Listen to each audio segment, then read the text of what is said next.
میرے پیارے آقا صلی اللہ تعالی علیہ وسلم کے پیارے دیوانوں حضرت ابو دردہ رضی اللہ تعالیٰ عنہ سے روایت ہے کہ تاجدار کائنات صلی اللہ علیہ وسلم نے ارشاد فرمایا، کیا میں تم کو یہ خبر نہ دوں کہ تمہارے رب کے نزدیک تمہارا کون سا عمل سب سے اچھا، سب سے پاکیزہ اور سب سے بلند درجے والا ہے، اور جو تمہارے سونے اور چاندی کو صدقہ کرنے سے بھی زیادہ اچھا ہے۔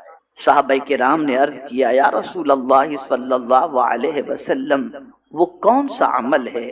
آقا کریم صلی اللہ علیہ وسلم نے ارشاد فرمایا، وہ عمل اللہ کا ذکر کرنا ہے، اللہ کا ذکر کرنا ہے۔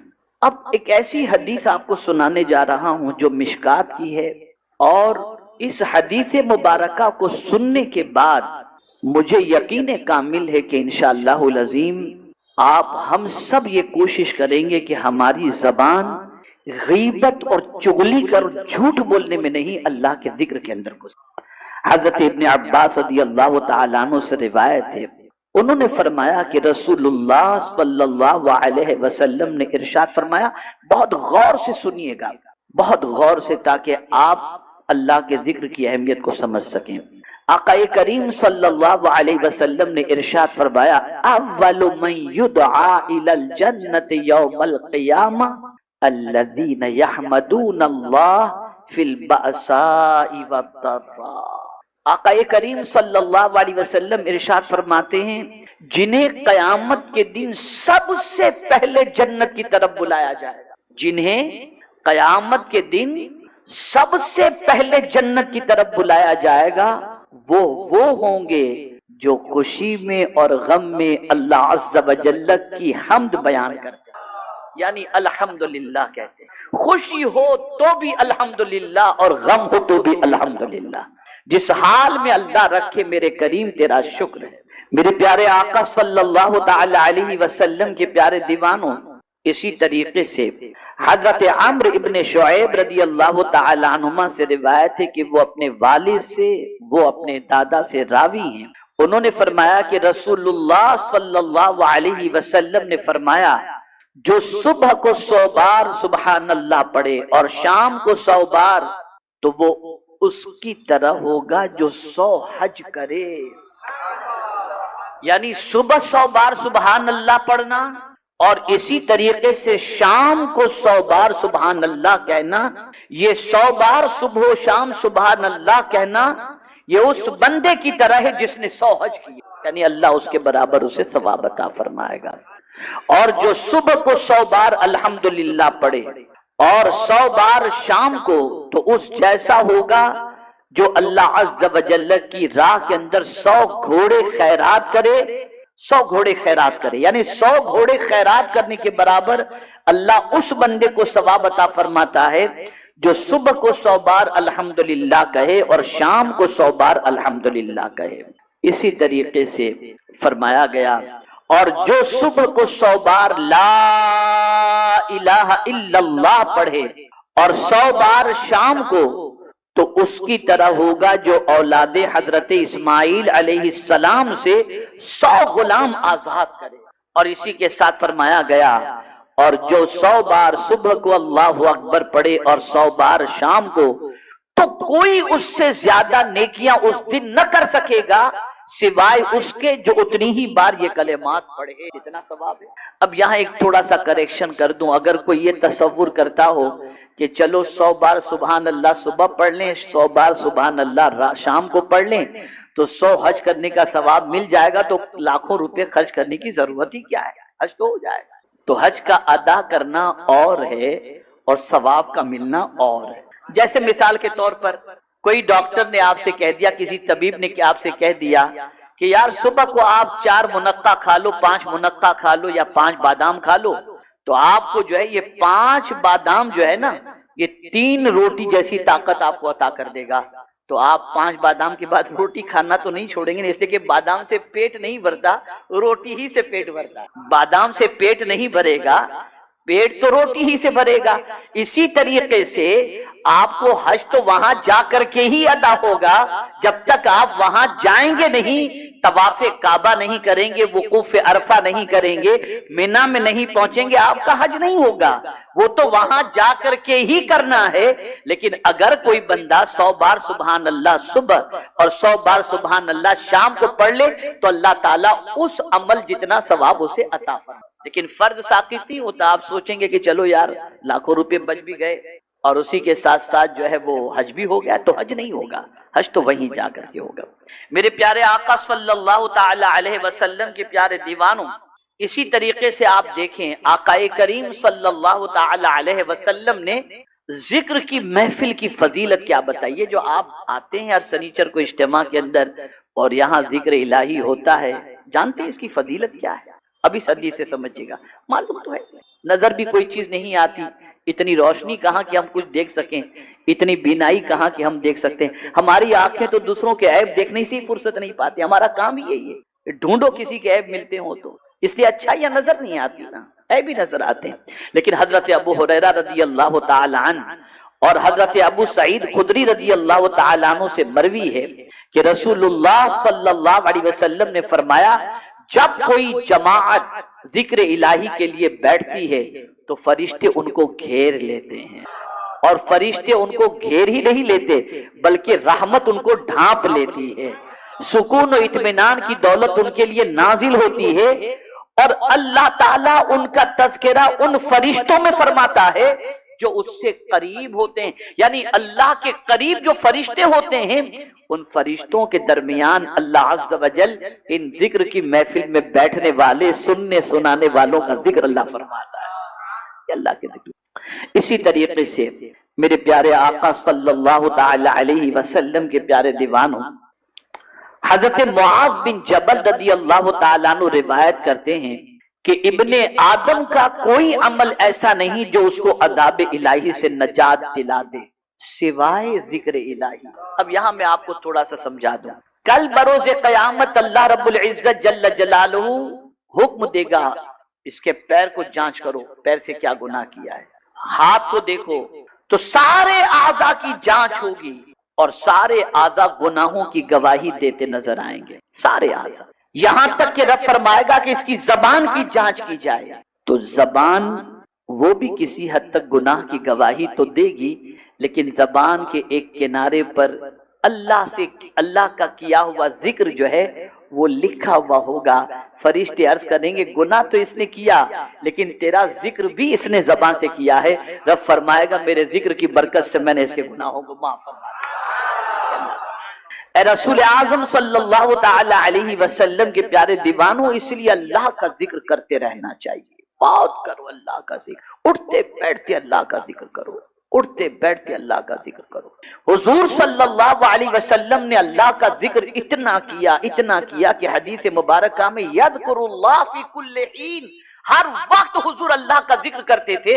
ہم اور آپ سو جائیں تو وضو ٹوٹ جاتا ہے، لیکن حضور سوئیں تو وضو نہیں ٹوٹتا، اس لیے کہ ان کا دل اللہ کی یاد میں لگا رہتا ہے، اللہ کے ذکر میں لگا رہتا ہے۔ اے میرے پیارے آقا صلی اللہ تعالی علیہ وسلم کے پیارے دیوانوں، اس لیے اللہ کا ذکر کرنا چاہیے۔ اور یاد رکھیں حضور صلی اللہ علیہ وسلم نے اللہ کا ذکر کتنا کیا، اتنا کیا کہ آج پوری دنیا کی مسجدوں سے اللہ کے ذکر کی آواز بلند ہو رہی ہے، اور یہ حضور صلی اللہ علیہ وسلم کے اللہ کے ذکر کو عام کرنے کا صدقہ ہے، اور اللہ کے ذکر کرنے کا صدقہ ہے کہ اتنا اللہ کا ذکر عام ہوا۔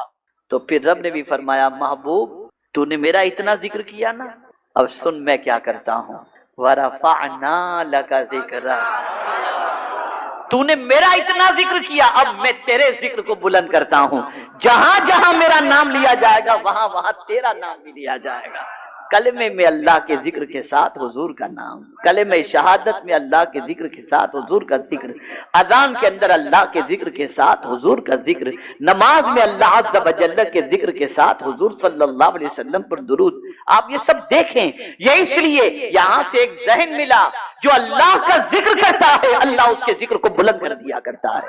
میرے پیارے آقا صلی اللہ تعالی علیہ وسلم کے پیارے دیوانوں، اسی کے ساتھ ساتھ اور مزید سماعت فرمائیں، حضرت عبداللہ ابن بسر رضی اللہ تعالیٰ عنہ سے روایت ہے کہ ایک شخص رسول اللہ صلی اللہ علیہ وسلم کی بارگاہ میں حاضر ہوا اور عرض کیا، یا رسول اللہ صلی اللہ تعالی علیہ وسلم، اسلام کے مجھ پر بہت سے احکام ہیں، آپ مجھے ایسی بات بتا دیں جس پر میں تکیہ کروں۔ تکیہ کے معنی بھروسہ، تکیہ کے معنی کیا ہوتا ہے؟ بھروسہ، جس پر میں بھروسہ کروں۔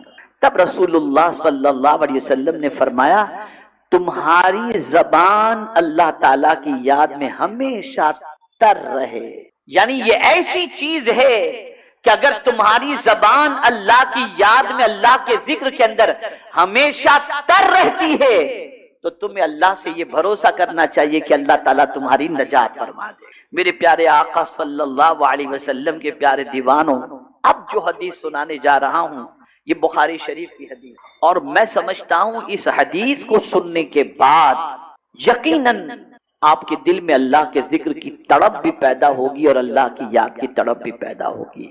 حضرت ابو ہریرہ رضی اللہ تعالیٰ عنہ روایت کرتے ہیں کہ تاجدار کائنات صلی اللہ علیہ وسلم نے فرمایا، سبحان اللہ، ایک بار کہہ دیجیے آپ، سبحان اللہ، جب بندہ ذکر الہی کے لیے اپنے ہونٹوں کو ہلاتا ہے، جب بندہ ذکر الہی کے لیے اپنے ہونٹوں کو ہلاتا ہے اور ذکر کرتا ہے تو اللہ تعالیٰ اس کے ساتھ ہوتا ہے، یعنی اس بندے کے ساتھ اللہ کی رحمت ہوتی۔ ادھر ہم نے کہا لا الہ الا اللہ محمد الرسول اللہ صلی اللہ علیہ وسلم، تو گویا اللہ عز و جل کی معیت، اس کی رحمت، اس کے کرم کے ساتھ ہمارے ساتھ ہو جایا کرتی۔ اب میں آپ سے پوچھنا چاہتا ہوں میرے پیارے آقا صلی اللہ تعالی علیہ وسلم کے پیارے دیوانوں، ہم ہمیشہ چاہتے ہیں یہ ساتھ رہے، وہ ساتھ رہے، فلاں ساتھ رہے، فلاں ساتھ نہ رہے۔ جنگل میں چلے گئے کوئی ساتھ نہیں، بیابان میں چلے گئے کوئی ساتھ نہیں، بہت سارے ایسے سفر ہوتے ہیں جس میں انسان تنہا ہوتا ہے، بلکہ یوں سمجھ لیں کہ قبر میں گئے تو تنہا گئے، کوئی ساتھ نہیں۔ لیکن اگر کوئی اللہ کے ذکر سے اپنی زبان کو تر رکھتا ہے اور اپنے ہونٹوں کو اللہ کے ذکر کے لیے ہلاتا ہے اور اللہ کا ذکر کرتا ہے تو اللہ کی معیت، اس کی رحمت ہمارے ساتھ ہوا کرتی ہے، اس کا کرم ہمارے ساتھ ہوا کرتا ہے۔ اب اس کو میں قرآن کی روشنی میں سمجھاؤں۔ میدان جنگ ہے اور جنگ کے میدان کے اندر بظاہر ہمارے پاس اسباب کی قلت ہے اور ایسا محسوس ہوتا ہے کہ ابھی ہم شکست کھا جائیں گے اور کامیابی ہم سے منہ موڑ لے گی۔ تو اب قرآن اس کے بارے میں کامیابی کا کون سا نسخہ عطا کرتا ہے، سنیے۔ اللہ فرماتا ہے، یا ایھا الذین آمنوا اذا لقیتم فئۃ، اے ایمان والو جب تمہارا دشمنوں سے مقابلہ ہو، ملاقات ہو جائے تو کیا کرو، فاثبتوا واذکروا اللہ کثیرا لعلکم تفلحون، ثابت قدم رہو اور اللہ کا ذکر کثرت سے کرو، اللہ تمہیں کامیابی عطا فرمائے۔ اور کوئی خوشی ایسی نہیں جس میں اللہ کا ذکر نہ رکھا گیا ہو، اور کوئی غم ایسا نہیں جس میں اللہ کا ذکر نہ رکھا گیا ہو۔ خوشی ہے عید کی، زائد 6 تکبیریں پڑھو، ہر نماز کا معاملہ جدا ہے، لیکن آپ کو خوشی اللہ نے دی 6 مرتبہ زیادہ تکبیریں کہو۔ انتقال ہو گیا، غم کا معاملہ ہے، وہاں آپ کو 2 تکبیریں زیادہ ملیں گی، 3 تکبیریں زیادہ ملیں گی، اور اسی کے ساتھ ساتھ آپ یہ بھی دیکھیں گے کہ مرنے والے کے مرنے پر یہ کہا جاتا ہے انا للہ و انا الیہ راجعون۔ اور یہاں آپ کو حدیث شریف سناؤں گا تو آپ کی عقل دنگ رہ جائے گی۔ اگر کسی بندے کے بیٹے کا انتقال ہوا یا کسی بیٹے کے باپ کا انتقال ہوا تو پروردگار فرشتے کو بھیجتا ہے کہ میں نے جس کا چہیتا چھین لیا وہ گھر والے کیا بول رہے تھے، وہ گھر والے کیا بول رہے تھے۔ اگر گھر والوں نے کہا انا للہ و انا الیہ راجعون، میں تو مولا کی مرضی پر راضی ہوں، تو جانتے ہیں فرشتے جا کر اللہ کی بارگاہ میں عرض کرتے ہیں، مولا گھر والے شور نہیں کر رہے تھے، شکایت نہیں کر رہے تھے، تیرا ذکر کر رہے تھے۔ رب قدیر ارشاد فرمائے گا ایک جنت میں محل بنایا جائے جس کا نام بیت الحمد رکھا جائے، اور یہ بیت الحمد ان ذکر کرنے والوں کو عطا کر دیا جائے۔ تو یہاں سے یہ بات سمجھ میں آئی، خوشی میں بھی اللہ کا ذکر کرو اور غم میں بھی اللہ عز و جل کا ذکر کرو۔ میرے پیارے آقا صلی اللہ تعالی علیہ وسلم کے پیارے دیوانوں، بہت سارے لوگوں کے دل سخت ہوتے، بڑے سخت دل ہوتے، ہم تو دیکھتے ہیں بہت سخت دل ہوتے ہیں لوگ۔ اب یہ دل سخت کیسے ہوتا ہے اور اس کا علاج کیا ہے؟ حضرت ابن عمر رضی اللہ تعالی عنہما سے روایت ہے کہ رسول اللہ صلی اللہ علیہ وسلم نے فرمایا کہ اپنی گفتگو ذکر الہی سے خالی نہ رکھو، کیونکہ تمہاری زیادہ گفتگو کا ذکر الہی سے خالی ہونا شقاوت قلب کی نشانی ہے۔ یعنی جو بہت زیادہ بولتا ہے اور اللہ کا ذکر نہیں کرتا، حضور صلی اللہ علیہ وسلم نے فرما دیا مطلب حق ہے کہ یہ شقاوت قلبی کی نشانی ہے، یعنی دل سخت ہونے کی نشانی، دل سخت ہونے کی نشانی۔ اور سخت دلی اگر کسی کے اندر پیدا ہو جائے تو میرے آقا صلی اللہ علیہ وسلم فرماتے ہیں وہ اللہ سے دور ہو جاتا ہے، یعنی اللہ کی دوری کا سبب اگر کوئی چیز ہے تو دل کا سخت ہونا ہے۔ اور دل سخت کب ہوتا ہے؟ جب انسان بے پناہ باتیں کرتا ہو لیکن اللہ کے ذکر سے اس کی زبان خالی ہو تو اللہ تعالیٰ اس کے دل کو شقاوت سے بھر دیتا ہے۔ شقاوت قلبی کی یہ نشانی ہے، سخت دلی کی نشانی ہے۔ یہ ترمذی شریف کی حدیث ہے۔ میرے پیارے آقا صلی اللہ تعالی علیہ وسلم کے پیارے دیوانوں، اب بخاری شریف کی ایک اور حدیث مبارکہ آپ سماعت فرمائیں۔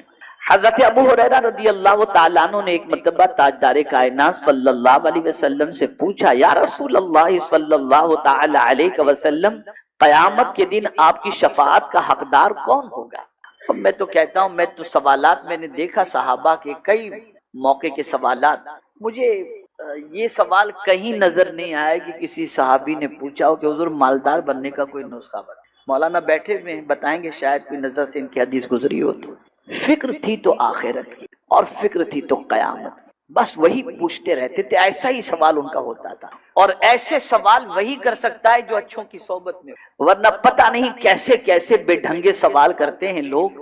حضرت امام اعظم ابو حنیفہ رحمۃ اللہ تعالی علیہ کی محفل میں کچھ لوگ آتے تھے، اچھے اچھے سوالات کرتے تھے، لیکن ایک بندہ آتا تھا بیٹھتا تھا کچھ پوچھتا ہی نہیں تھا۔ تو ایک دن امام اعظم ابو حنیفہ علیہ الرحمہ نے اس سے پوچھا، تم کیوں کچھ سوال نہیں کرتے؟ تو کہا ٹھیک ہے حضور ایک سوال کرتا ہوں، اگر سورج ڈوبے ہی نہیں تو؟ کہا تو چپ ہی رہے وہی بہتر ہے، تو چپ ہی رہے وہی بہتر ہے۔ تو کچھ ایسے بے ڈھنگے سوالات ہوتے ہیں۔ ٹھیک ہے، طلبہ موجود ہے اچھی تعداد میں ان سے کہوں گا اپنے اساتذہ سے آپ سوالات کیے۔ العلم کنز ومفتاح السؤال، علم ایک خزانہ ہے اور چابی اس کی یہ ہے کہ آپ سوال کرو تاکہ اس چابی سے خزانے کا تالا ٹوٹے کھلے اور آپ علم کی دولت سے مالا مال ہو جائے۔ اب صحابہ نے بھی سوال کیا، سوال کا انداز بھی سمجھیے آپ تاکہ سوال کرنے کا ڈھنگ بھی سمجھ میں آئے۔ تو حضرت ابو ہریرہ رضی اللہ تعالیٰ عنہ نے ایک مرتبہ رسول اللہ صلی اللہ علیہ وسلم سے پوچھا، یا رسول اللہ صلی اللہ تعالی علیہ وسلم، قیامت کے دن آپ کی شفاعت کا حقدار کون ہوگا؟ تو تاجدار کائنات صلی اللہ علیہ وسلم نے فرمایا، اے ابو ہریرہ رضی اللہ تعالیٰ عنہ، مجھے احادیث پر تمہاری خواہش دیکھ کر یہی گمان ہوا تھا کہ اس بات کو تم سے پہلے کوئی دوسرا پوچھے گا ہی نہیں۔ پھر رحمت عالم صلی اللہ علیہ وسلم نے فرمایا، قیامت کے روز میری شفاعت اسے نصیب ہوگی جو خلوص دل کے ساتھ لا الہ الا اللہ محمد الرسول اللہ صلی اللہ علیہ وسلم پڑھے گا۔ جو دل سے خلوص دل کے ساتھ یہ کلمہ طیبہ پڑھ لے اسے رسول اعظم صلی اللہ علیہ وسلم کی شفاعت نصیب ہوگی۔ اب ایک آخری حدیث میں عرض کر دوں، دو حدیثیں عرض کر دیتا ہوں، موضوع بڑا طویل ہے۔ موت کے وقت عالم سکرات میں کلمہ طیبہ نصیب ہونا موت کی سختیوں کو دور کر دیتا ہے۔ کلمہ پڑھنے سے خاتمہ ایمان پر ہوتا ہے، جان آسانی سے نکل جاتی ہے۔ حضرت یحییٰ ابن طلحہ ابن عبداللہ رضی اللہ تعالی عنہم سے روایت ہے کہ حضرت طلحہ رضی اللہ تعالی عنہ کو افسردہ دیکھ کر لوگوں نے کہا کیا بات ہے؟ انہوں نے کہا بے شک میں نے رسول اللہ صلی اللہ علیہ وسلم سے سنا ہے کہ مجھے ایک کلمہ معلوم ہے، جو شخص اسے موت کے وقت پڑھے تو اس سے موت کی تکلیف دور ہو جائے، چہرے کا رنگ چمکنے لگے اور آسانی دیکھے گا، مگر مجھے وہ کلمہ پوچھنے کی جرت نہیں ہوئی۔ حضرت طلحہ یہ بتا رہے ہیں، سرکار یہ فرمائے کہ موت کے وقت جس کی زبان پر یہ کلمہ ہوگا، لیکن حضرت طلحہ کہتے ہیں میری ہمت نہیں ہوئی حضور سے پوچھنے کی صلی اللہ علیہ وسلم۔ تو حضرت عمر رضی اللہ تعالیٰ عنہ نے فرمایا بے شک مجھے معلوم ہے۔ تو انہوں نے پوچھا کیا ہے؟ تو حضرت عمر رضی اللہ تعالیٰ عنہ نے فرمایا کہ ہمیں معلوم ہے کہ کوئی کلمہ اس سے بڑا نہیں جو حضور صلی اللہ علیہ وسلم نے اپنے چچا ابو طالب کو پیش کیا۔ موت کے وقت عالم سکرات میں کلمہ طیبہ نصیب ہونا موت کی سختیوں کو دور کرتا ہے۔ کلمہ پڑھنے سے خاتمہ ایمان پر ہوتا ہے، جان آسانی سے نکل جاتی ہے۔ حضرت یحییٰ ابن طلحہ ابن عبداللہ رضی اللہ تعالیٰ عنہ سے روایت ہے کہ حضرت طلحہ رضی اللہ تعالیٰ عنہ کو افسردہ دیکھ کر لوگوں نے کہا کیا بات ہے؟ انہوں نے کہا بے شک میں نے رسول اللہ صلی اللہ علیہ وسلم سے سنا ہے کہ مجھے ایک کلمہ معلوم ہے جو شخص اسے موت کے وقت پڑھے تو اس سے موت کی تکلیف دور ہو جائے، چہرے کا رنگ چمکنے لگے اور آسانی دیکھے، مگر مجھے وہ کلمہ پوچھنے کی جرت نہیں۔ حضرت عمر رضی اللہ تعالیٰ عنہ نے فرمایا بے شک مجھے معلوم ہے، اور حضرت عمر رضی اللہ تعالیٰ عنہ نے فرمایا کہ وہ کلمہ کون سا ہے؟ لا الہ الا اللہ محمد الرسول اللہ صلی اللہ تعالی علیہ وسلم۔ اگر کوئی شخص موت کے وقت اس کلمے کو پڑھ لے تو جان آسانی سے، اسی لیے فرمائے لقنو، تلقین کرو۔ اگر کسی کی سکرات کی کیفیت دیکھو اس کو یہ نہ کہو کلمہ طیبہ پڑھو، کلمہ طیبہ پڑھو، نہیں، اس کے سامنے بلند آواز سے پڑھو لا الہ الا اللہ محمد الرسول اللہ، لا الہ الا اللہ محمد الرسول اللہ صلی اللہ علیہ وسلم۔ جب